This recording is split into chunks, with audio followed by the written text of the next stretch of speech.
Dear students, आज हम final year sociology के first paper foundation of sociological thought में हर्बर्ट स्पेंसर के बारे में पढ़ेंगे। इससे पहले हमने ऑगस्ट काम्ट के बारे में पढ़ा था। हर्बर्ट स्पेंसर के बारे में हम निम्न चीज़ें देखेंगे आज कि हर्बर्ट स्पेंसर ने जो सामाजिक विकास का सिद्धांत दिया, उसके तहत हर्बर्ट स्पेंसर का जीवन परिचय, स्पेंसर की प्रमुख रचनाएं, समाजशास्त्र के क्षेत्र में स्पेंसर का योगदान, सामाजिक उद्विकास का सिद्धांत और समाज एक सावयव के रूप में। हर्बर्ट स्पेंसर का जीवन परिचय पहला बिंदु है। इनका जन्म 27 अप्रैल 1820 को हुआ था। जन्म स्थान है इनका डर्बी शहर, इंग्लैंड। इंग्लैंड में एक छोटी सी औद्योगिक शहर है डर्बी, वहाँ पर इनका जन्म हुआ था। इनके पिता प्रोटेस्टेंट थे। स्पेंसर अपने माता पिता की सबसे बड़ी संतान थे, जिनके 8 और बच्चे थे, परंतु कोई भी बड़ा होने के लिए नहीं बचा। और स्पेंसर स्वयं भी शारीरिक रूप से कमज़ोर थे। स्पेंसर ने 1837 में रेलवे में नौकरी की। 1848 में वे लंदन की मशहूर पत्रिका द इकोनोमिस्ट के उप संपादक हो गए। स्पेंसर आजीवन अविवाहित रहे। 8 दिसंबर 1903 में 83 वर्ष की आयु में उनकी निधन हो गया। दूसरा पॉइंट है स्पेंसर की प्रमुख रचनाएं। स्पेंसर ने कौन कौन सी प्रमुख रचनाएं की? स्पेंसर की प्रमुख किताबें: सोशल स्टैटिक्स पहली, दूसरी है फर्स्ट प्रिंसिपल, तीसरी है सिंथेटिक फिलॉसफी, चौथी है प्रिंसिपल ऑफ सोशियोलॉजी, पांचवी है प्रिंसिपल ऑफ बायोलॉजी, छठी है प्रिंसिपल ऑफ साइकोलॉजी, सातवीं है प्रिंसिपल ऑफ इथिक्स, आठवीं है प्रॉपर स्फेयर ऑफ गवर्नमेंट, नौवीं है द पॉलिटिकल इंस्टीट्यूशंस, 10वीं है द स्टडी ऑफ सोशियोलॉजी और 11वीं है डेस्क्रिप्टिव सोशियोलॉजी। यानी हर्बर्ट स्पेंसर का जो अध्ययन कार्य है वो समाजशास्त्र पर ही केंद्रित रहा। मुख्यतया समाजशास्त्र के इर्द गिर्द इनका केंद्रित रहा। समाजशास्त्र के क्षेत्र में हर्बर्ट स्पेंसर का क्या योगदान था? पहला है समाजशास्त्र की धारणा दी, समाजशास्त्र को एक पद्धति बताया। समाजशास्त्र के क्षेत्र में योगदान है ज्ञान का समाजशास्त्र, समाजशास्त्र की विषय वस्तु, उद्विकास का सिद्धांत दिया, उद्विकास की दिशा बताई। स्पेंसर का व्यक्तिवाद भी काफ़ी प्रसिद्ध है। अहस्तक्षेप एवं योग्यतम की जीवितता बताई, समाजों के प्रकार बताए, सावयवी सिद्धांत दिया जो कि हर्बर्ट स्पेंसर का सबसे प्रसिद्ध और प्रभावकारी सिद्धांत बना। प्रकार्यवाद पहला हम देखते हैं। अब स्पेंसर की प्रमुख रचनाएं हो गई, समाजशास्त्र के स्पेंसर का योगदान हो गया। अब है सामाजिक उद्विकास का सिद्धांत। सामाजिक उद्विकास के सिद्धांत में स्पेंसर ने 3 प्रमुख सिद्धांत दिए। पहला कि शक्ति शाश्वत है, दूसरा पदार्थ का विनाश नहीं होता है, तीसरा प्रत्येक जीव में एक गति होती है। इन्हीं सिद्धांतों के आधार पर स्पेंसर का कहना था कि प्रारंभ में प्रत्येक पदार्थ एक अनिश्चित समानता की स्थिति में होता है, यानी कि अनिश्चित होता है लेकिन उसमें समानता होती है, और धीरे धीरे बाद में वो निश्चित संबंध भिन्नता में बदल जाता है, यानी अनिश्चितता से निश्चितता की ओर और समानता से भिन्नता की ओर बदल जाता है। उद्विकास पदार्थ का समन्वय तथा उससे संबंधित गति है, जिसके दौरान पदार्थ एक अनिश्चित असंबद्ध समानता से निश्चित संबद्ध भिन्नता में बदलता है। स्पेंसर ने प्राकृतिक पर्यावरण के नियम को समाज पर भी लागू किया। जो समाज का पर्यावरण का जो नियम है, प्रकृति का जो नियम है, उसने हर्बर्ट स्पेंसर ने उसको समाज पर भी यों का त्यों लागू करने की कोशिश की और उसी को सामाजिक उद्विकास सिद्धांत नाम दिया। स्पेंसर की मान्यता थी कि मानव समाज के अध्ययन, वर्णन और व्याख्या के लिए आधारभूत अवधारणा विकास है। आपके अनुसार विकास ऐसी प्रक्रिया है जिसमें संपूर्ण विश्व के विभिन्न रूप भौतिक पदार्थों का रूपांतरण होता है। आपने स्पष्ट किया है कि विकास की अवधारणा एक मौलिक प्रक्रिया है जिसके अनुसार प्रकृति के विभिन्न तत्व सरल से जटिल अवस्था में रूपांतरित होते हैं, अर्थात शुरुआत उनकी सरलता से होती है और अंत में वो जटिल बन जाते हैं। स्पेंसर की उद्विकास की प्रक्रिया से संबंधित प्रमुख मान्यताएं हम यहाँ देखेंगे। पहली कि विकास की सभी प्रक्रियाएं समान होती। दूसरा, विकास की प्रक्रियाएं भौतिक पदार्थों से उत्पन्न होती है। तीसरा, विकास की प्रक्रिया में रूपांतरण और परिवर्तन का अपना एक क्रम होता है, निश्चित क्रम के अनुसार ही वो रूपांतरित होती है और निश्चित क्रम के अनुसार ही उनमें परिवर्तन होता है। विकास सरल अवस्था से जटिल अवस्था की ओर होता है, यानी शुरुआती अवस्था सरल अवस्था होती है, तदनुरूप वो जटिल अवस्था में बदल जाती है।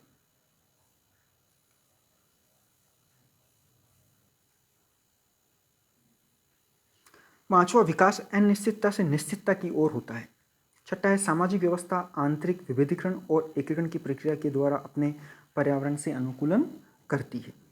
समाजों का उद्विकासीय क्रम सरल एवं समानता वाले समाजों की स्थिति से जटिल और विषमता वाले औद्योगिक समाजों की दिशा में होता है।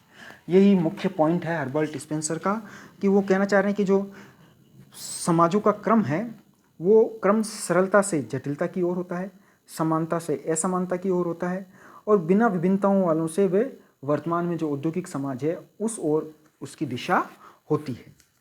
अब सामाजिक उद्विकास की व्याख्या। सामाजिक उद्विकास की व्याख्या के तहत हर्बर्ट स्पेंसर ने 4 उद्विकास के क्रम बताए हैं और 4 प्रकार के समाज बताए हैं। पहला है सरल समाज, सिंपल सोसाइटी। दूसरा है संश्लिष्ट समाज यानी कंपाउंड सोसाइटी। तीसरा है दोहरे संश्लिष्ट समाज, डबल कंपाउंड सोसाइटी। और चौथा है तीरे संश्लिष्ट समाज, ट्रिपल कंपाउंड सोसाइटी। इनके बारे में हम देखते हैं अब डिटेल में कि स्पेंसर ने उपयुक्त वर्णित मान्यताओं के आधार पर मानव समाज के उद्विकास की व्याख्या की है। उन्होंने समाज को एक जीवित निरंतर वृद्धि होने वाले जीव के रूप में मानकर उसका सरल से धीरे धीरे जटिल रूप में विकास होना माना है। उन्होंने समाज के उद्विकास का निम्न क्रम बताया है। पहला है सरल समाज, सिंपल सोसाइटीज। इस प्रकार के समाजों में सभी क्षेत्रों में समानता थी, ऊंच नीच का भेदभाव नहीं था, सभी समाज समान थे। धीरे धीरे समाज जटिलता की ओर बढ़ने लग गया। जो सरलता थी वो जटिलता की ओर होने लग गई। जो सिंपल सोसाइटी थी वो अब डिफ्रेंशिएशन होने लग गया, उसमें विभेदीकरण होने लग गया, उसमें विशेषता होने लग गई, वो अब जटिलता की ओर बढ़ने लग गया। दूसरा है संश्लिष्ट समाज। इस प्रकार का समाज कई समाजों से मिलकर बनता है। उदाहरण के लिए कबीले मिलकर एक हो जाए और वे अपना एक राजनीतिक संगठन बनाए, ऐसे समाजों को संश्लिष्ट समाज कहते हैं। तीसरा है दोहरे संश्लिष्ट समाज, डबल कंपाउंड सोसाइटीज। जब कई परिवार मिलकर गोत्रों का निर्माण करते हैं तो उसे दोहरे संश्लिष्ट समाज कहते हैं। यानी कि जब कई परिवार मिलकर एक गोत्र बनाते हैं, जो जैसा कि हमारे समाज में होता है, वो सभी दोहरे संश्लिष्ट समाज के अंतर्गत आते हैं। चौथा है तीरे संश्लिष्ट समाज। ये समाज जटिल समाज है जिनका निर्माण कई गोत्रों से मिलकर एक जनजाति के निर्माण के रूप में होता है। जनजातीय समाजों का विकास भी राष्ट्रीय राज्यों के रूप में होता है। स्पेंसर ने सामाजिक उद्विकास की एक दूसरी रूपावली और भी दी है, जिसके अनुसार समाज के विकास का क्रम युद्धप्रिय समाज से औद्योगिक समाज के क्रम में होता है। यानी कि हर्बर्ट स्पेंसर के अनुसार जो सरल समाज है, जो सरल समाज से जटिल समाज बन रहा है, और जो वर्तमान औद्योगिक समाज है उसका जो पुराना स्वरूप था वो युद्धप्रिय समाज के रूप में था। युद्धप्रिय समाज में सहयोग का अनिवार्य रूप से प्रभुत्व होता है तथा औद्योगिक समाज में सहयोग ऐच्छिक होता है। इस प्रकार से स्पेंसर ने चार्ल्स डार्विन के जीवन जगत के उद्विकासी सिद्धांत, अवधारणाओं, प्रमाणों और रूपावलियों के आधार पर समाजशास्त्र के सामाजिक विकास के क्रम, प्रमाण, प्रस्थापनाएं एवं रूपवावलियां समांतर रूप से प्रस्तुत की। स्पेंसर को अपनी रचनाओं के आधार पर समाजशास्त्र का मसीहा कहा जाता है। स्पेंसर ने डार्विन के अनुसार समाजशास्त्र में सामाजिक उद्विकास का सिद्धांत दिया है। इस कारण इन्हें सामाजिक डार्विनवाद का प्रवर्तक भी माना जाता है। हर्बर्ट स्पेंसर ने मानव समाज का सरल से जटिल, न्यून निपुणता से पूर्ण निपुणता यानी कम निपुण से पूर्ण निपुण की ओर, न्यून समरूपता से अधिकतम विभिन्नता की ओर विकास प्राकृतिक नियमों एवं उद्विकासी सिद्धांतों के अनुसार होता है। आपने चार्ल्स डार्विन के उद्विकासी सिद्धांत के अनुरूप यह स्थापना की कि जिस प्रकार से जीवन जगत में प्रकृति बलिष्ठ जीवों का वर्णन करती है, उनको जीवित रहने देती है और कमजोर को नष्ट कर देती है, उन्हें जीवित नहीं रहने देती। यानी कि हमने विज्ञान में भी पढ़ा था कि सर्वाइवल ऑफ द फिटेस्ट, जो सर्वोत्तम होगा वही जीवित रहेगा। उसी प्रकार समाज भी अपने पर्यावरण के अनुसार अनुकूलन करता है और बने रहने का प्रयास करता है। जो समाज ऐसा करने में जितने अधिक सक्षम होते हैं वे उसी के अनुरूप लंबी अवधि तक बने रहते हैं और विकसित होते हैं। इसके विपरीत वे समाज जो अपने पर्यावरण के साथ अनुकूलन नहीं कर पाते हैं वे लुप्त हो जाते हैं। स्पेंसर ने लिखा है कि मानव समाज जैविक अवस्थाओं की तरह निश्चित चरणों में आंतरिक विभेदीकरण एवं समीकरण की प्रक्रिया द्वारा पर्यावरण से अनुकूलन। हर्बर्ट स्पेंसर आगे कहते हैं कि समाज एक सावयव के रूप में है। हर्बर्ट स्पेंसर ने समाज को एक सावयव के रूप में माना है। स्पेंसर का समाजशास्त्रीय योगदान 2 मुख्य विचारों पर आधारित था। पहला सामाजिक उद्विकास, जिसकी चर्चा हम कर चुके हैं, और दूसरा समाज का सावयवी सिद्धांत। अपने सावयवी सिद्धांत में हर्बर्ट स्पेंसर कहना चाह रहे हैं कि समाज भी एक शरीर के समान है, एक सावयव के समान है। प्रारंभ में मनुष्य केवल समूह या झुंड, परिवार की आवश्यकताओं, भोजन, वस्त्र, आवास तक ही सीमित था।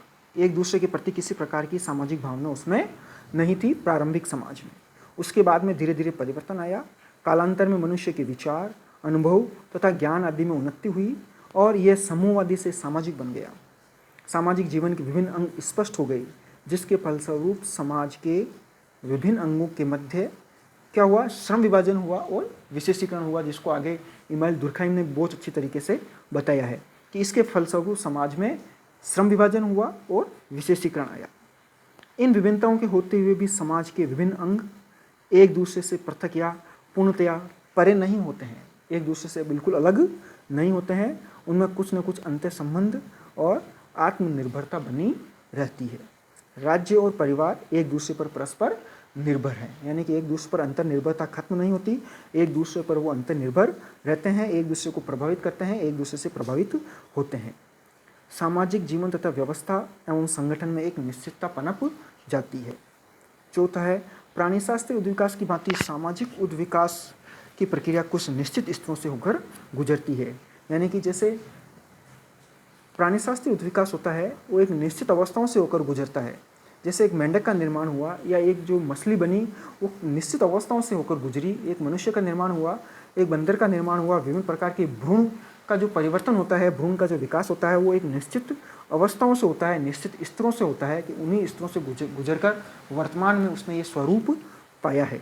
उसी प्रकार ये स्तर है वो समाज में भी पाए जाते हैं, सामाजिक उद्विकास में भी पाए जाते हैं। इस क्रम में समाज का सरल रूप क्रमशः जटिल स्वरूप धारण कर लेता है। यानी वर्तमान में जो जटिल स्वरूप है उसका जो शुरुआती अवस्था थी वो सरल समाज था, यानी कि समाज सरल से जटिल रूप में बना है, समाज एक सावयव के रूप में बना है। Thank you. तो आज ये टॉपिक यहीं खत्म होता है, हर्बर्ट स्पेंसर। आगे के अध्याय में अब हम इमानुएल दुर्खाइम के बारे में पढ़ेंगे। ओके।